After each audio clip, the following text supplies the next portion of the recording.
En la espuma de las nubes, en el sudor de las tempestades, en la lluvia menuda y gigante, escribo tu nombre. En la lámpara que se enciende, en la lámpara que se extingue, en la casa de mis hermanos, escribo tu nombre. En el fruto en dos cortado, en el espejo de mi cuarto, en la cocina vacía de mi lecho, escribo tu nombre. En la vitina de las sorpresas, en los labios displacientes, más allá del silencio, escribo tu nombre. En mis refugios destruidos, en mis faros sin luz, en el muro de mi tedio, escribo tu nombre. En la ausencia sin deseo, en la soledad desnuda, en las escalinatas de la muerte, escribo tu nombre. En la salud reencontrada, en el riesgo desaparecido, en la esperanza sin recuerdo, escribo tu nombre. Y por el poder de una palabra, vuelvo a vivir. Nací para conocerte, para cantarte. Del poema Libertad, Paul Eluard. Buenos días, todas, todos y todes, quienes nos acompañan el día de hoy de manera presencial y virtual en la presentación de las recomendaciones 04, 05, 06, diagonal 2020, sobre tortura y muerte en el Centro Varonil de Seguridad Penitenciaria 2 en la Ciudad de México, tortura como forma de castigo en centros penitenciarios de la Ciudad de México y tortura como forma de castigo en contexto de riña en centros penitenciarios de la Ciudad de México, respectivamente.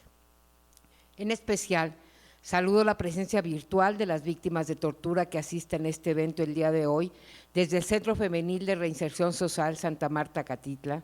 Centro Varonil de Seguridad Penitenciaria 1, Penitenciaría de la Ciudad de México, así como a las víctimas indirectas y familiares que están presentes en la sala el día de hoy.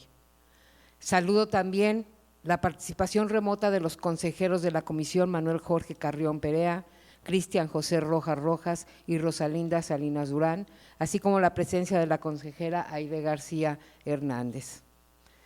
Las recomendaciones 4, 5 y 6, 2020 documentan nuevamente violaciones a los derechos a la integridad personal y la vida de personas privadas de la libertad.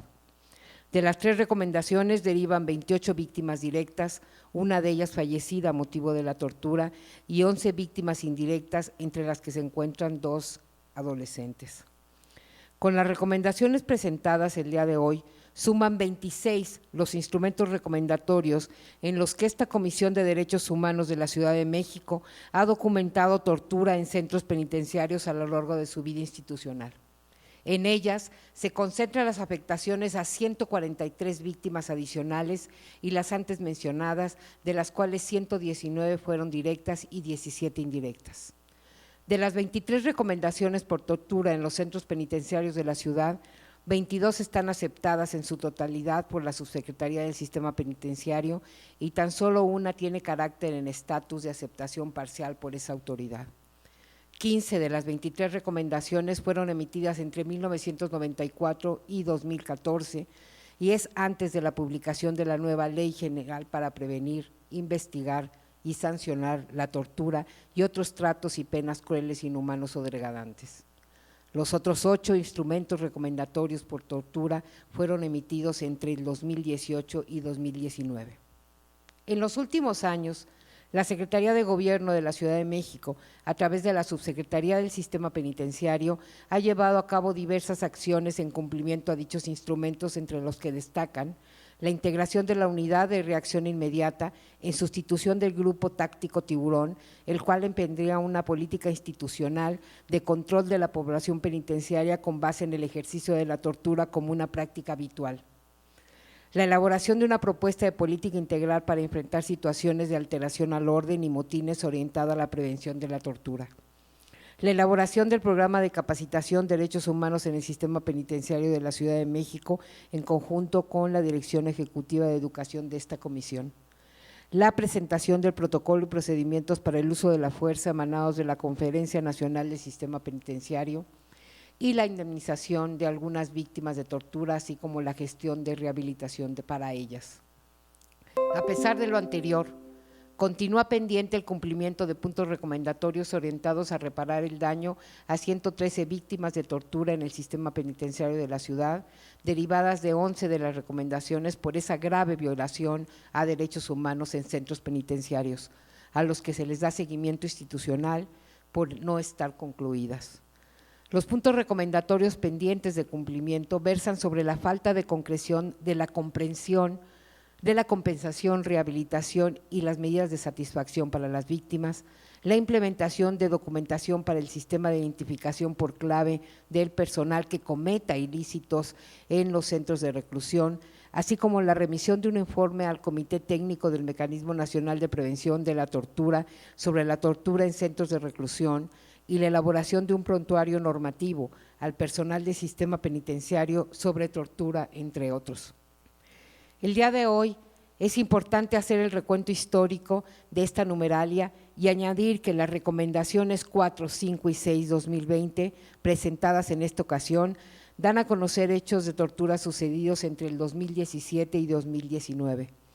Con motivo de estos, una persona falleció con motivo de los golpes infringidos y otras 9 fueron torturadas como resultado de la arbitrariedad de las autoridades penitenciarias más próximas y de menor jerarquía, que persisten en incurrir en la grave violación de derechos humanos bajo la errónea concepción de que deben de imponer sanciones a conductas a las personas privadas de la libertad.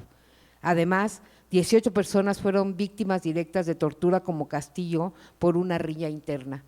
Lo anterior nos lleva a cuestionar por qué, a pesar de tantos instrumentos recomendatorios que documentan hechos de tortura y dirigidos a la misma autoridad, pareciera no haber cambios sustantivos que impidan su repetición.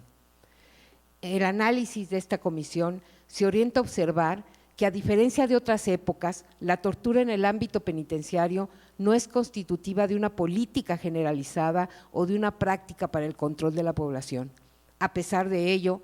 sí se considera que es el resultado de la impunidad, es decir, en el déficit de investigación, atención y sanción de los casos de tortura que comete generalmente el personal penitenciario de menor jerarquía, pero con mayor proximidad con las personas privadas de la libertad. Las recomendaciones previas a 2014 dan cuenta de que la tortura no era solo una práctica, sino una estrategia o herramientas para mantener el orden en los centros penitenciarios. Posterior a ese año, los casos de tortura tienden de manera mayoritaria a hechos de tortura con finalidad de castigo hacia las personas, orientadas a castigarles ciertas conductas individualizadas y ya no generalizadas. Esta comisión considera que es grave que año con año se tengan que emitir recomendaciones por violaciones a derecho a la integridad personal en centros penitenciarios, sobre todo porque a partir de estas recomendaciones se ha visibilizado el patrón sistemático que obedece a un ejercicio abusivo del poder que tiene como objetivo sancionar, reprender, castigar a las personas privadas de la libertad como respuesta del personal de seguridad y custodia para hacer valer su autoridad. Para esta comisión no queda duda que es ahí donde se requiere un trabajo importante para lograr la erradicación de esta práctica. Esta situación, además de ser una violación grave y sistemática del derecho a la integridad, impacta en los procesos de reinserción social de las personas privadas de la libertad, pues la base del respeto a los derechos humanos establecida en el artículo 18 constitucional no se cumple. Se insiste en que es fundamental para erradicar esta práctica sistemática que los hechos sean investigados y sancionados por las autoridades correspondientes en el ámbito de su competencia. Por otro lado, es fundamental trabajar el tema del personal de seguridad y custodia en los centros penitenciarios para que éste cumpla con su misión con esquemas de asertividad, control y disciplina para no recurrir al abuso físico. Por ello, este organismo insiste en llevar a las instancias disciplinarias y de procuración de justicia cada uno de los casos de personas servidores públicas involucradas como una estrategia para que el personal de seguridad y custodia sepa que existen consecuencias por esos actos e insistir en que se deben tratar a las personas privadas de la libertad con la asertividad necesaria sin recurrir a agresiones físicas. El uso de la violencia como castigo está normalizado en nuestra sociedad, De acuerdo con los datos de la Encuesta Nacional de Niñas, Niños y Mujeres del 2015, el 63% de las niñas, niños y adolescentes reportan haber sufrido algún castigo físico o maltrato psicológico y 6% corporal severo.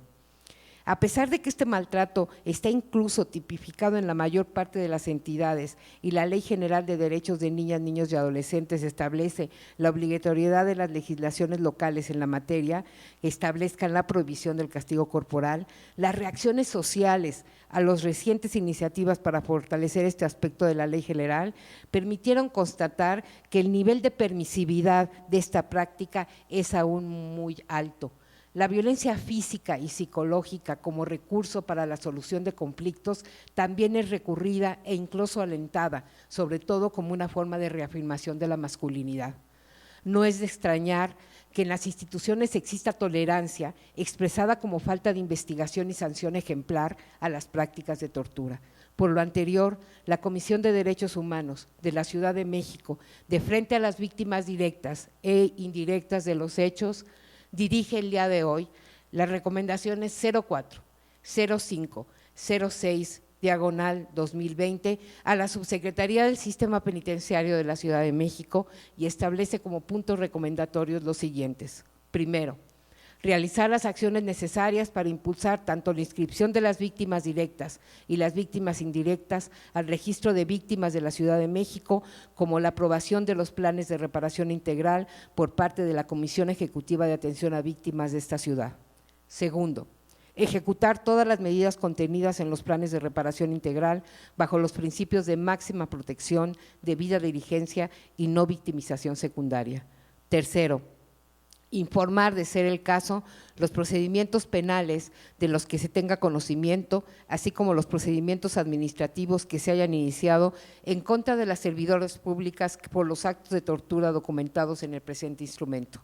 Asimismo, dará vista a las autoridades revisoras competentes de los casos en los que aún no haya iniciado investigación correspondiente y aportará el contenido de la presente recomendación a las autoridades que estén integrando las investigaciones.